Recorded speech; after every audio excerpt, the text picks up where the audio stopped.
Museum Kebangkitan Nasional adalah sebuah gedung yang dibangun sebagai monumen tempat lahir dan berkembangnya kesadaran nasional serta berdirinya organisasi pergerakan modern pertama dengan nama Budi Utomo.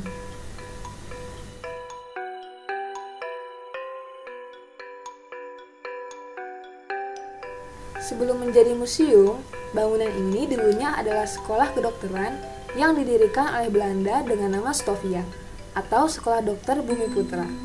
Dalam perjalanannya, gedung tersebut selalu beralih fungsi. Lokasi museum ini tidak jauh dari Pasar Senen, tepatnya di Jalan Abdurrahman Saleh nomor 26 sebelum RSPAD Gatot Subroto, Jakarta Pusat. Sejarah pembangunan Stovia tidak bisa lepas dari wabah penyakit menular yang terjadi di Banyumas dan Purwokerto pada masa pemerintahan Hindia Belanda. Saat wabah terjadi, pengobatan tradisional saat itu tidak mampu mengatasinya.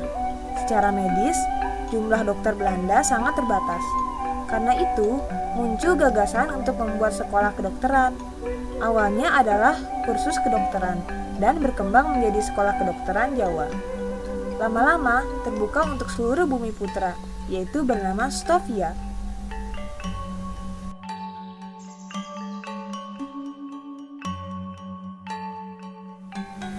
Ini adalah diorama kegiatan belajar di Stovia dengan pendidik yang berasal dari Belanda. Karya instalasi seukuran manusia tersebut diletakkan dalam satu ruang belajar di Museum Kebangkitan Nasional yang memperlihatkan para pelajar Stovia dengan pakaian semi tradisional mereka yang sedang diajar oleh seorang pendidik Belanda.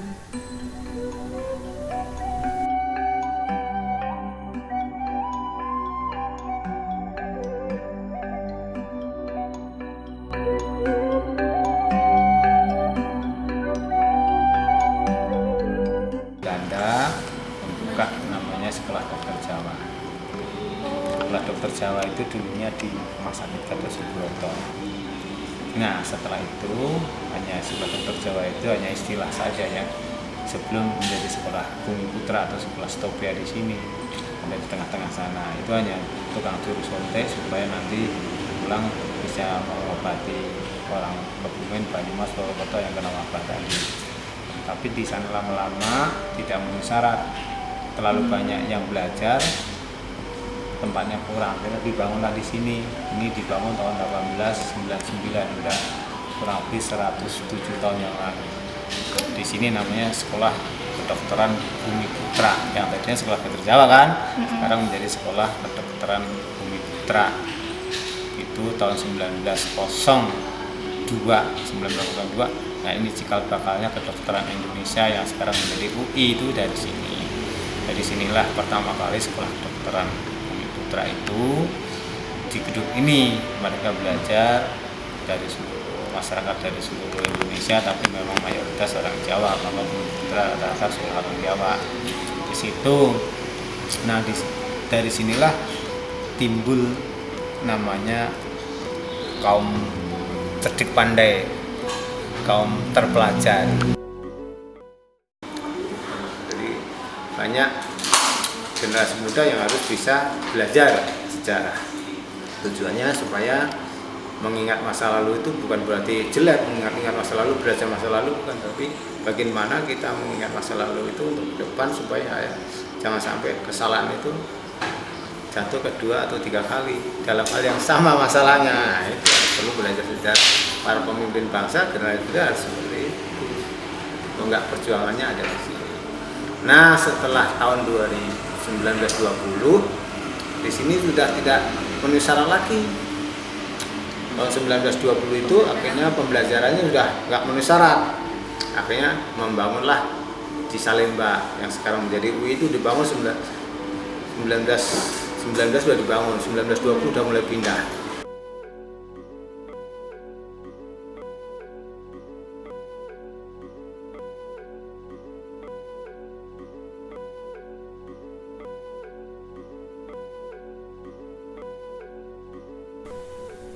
Ini merupakan contoh alat-alat kedokteran tradisional. Alat-alat tersebut dapat dikatakan masih tidak efisien dan belum canggih karena kemampuan teknologi dan ilmu yang masih terbatas. Alat ini adalah boteka. Fungsinya adalah untuk menyimpan racikan obat-obatan tradisional agar tertata rapi. Ini adalah gelengan jamu tradisional yang terbuat dari batu. Ada juga alat-alat bedah.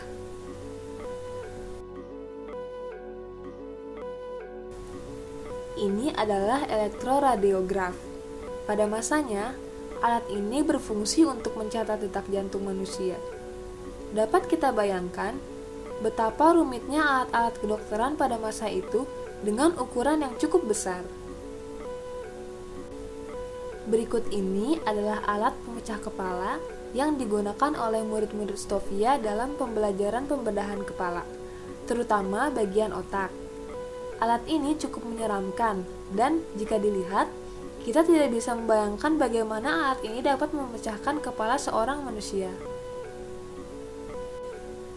Ketidakpraktisan dalam penggunaan alat-alat tersebut mungkin saja dapat menimbulkan hal-hal yang tidak diinginkan.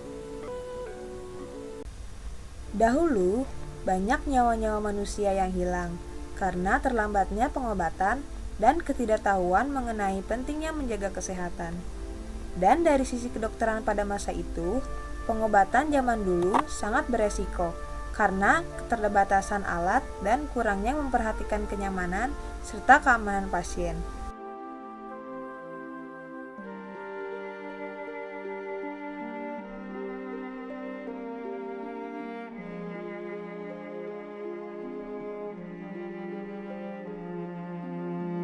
Pembiusan pada zaman dahulu belum modern seperti sekarang.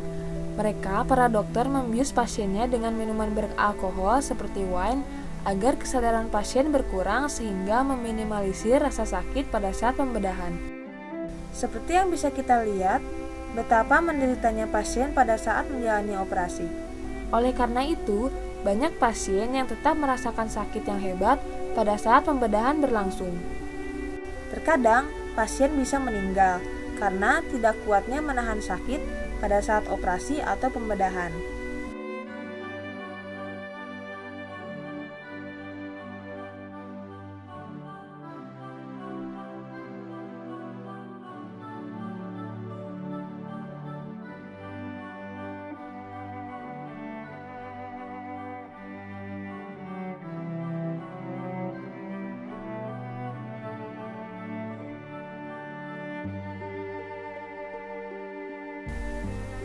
Banyak cara-cara medis yang tidak manusiawi dan tidak masuk akal pada zaman dahulu.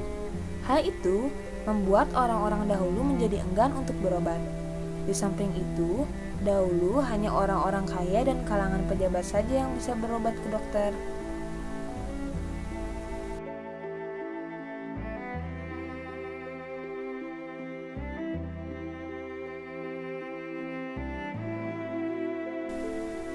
Dan seiring berjalannya waktu, ilmu kedokteran makin berkembang, baik dalam hal praktek maupun alat-alat kedokterannya.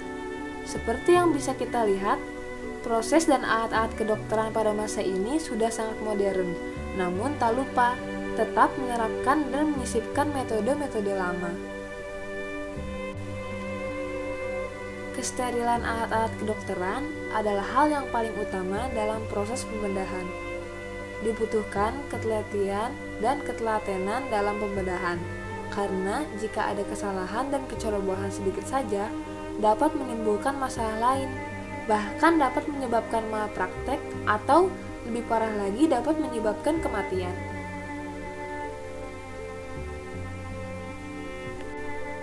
Sebagai generasi muda, kita sebaiknya harus bersyukur karena kita terlahir di zaman modern.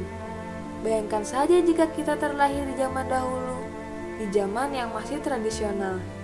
Pasti ketidakpraktisan dalam pengobatan banyak kita temukan. Ada baiknya lagi jika kita menjaga kesehatan jasmani dan rohani, karena di dalam tubuh yang sehat terdapat jiwa yang kuat. Dan tak lupa, lebih baik mencegah daripada mengobati.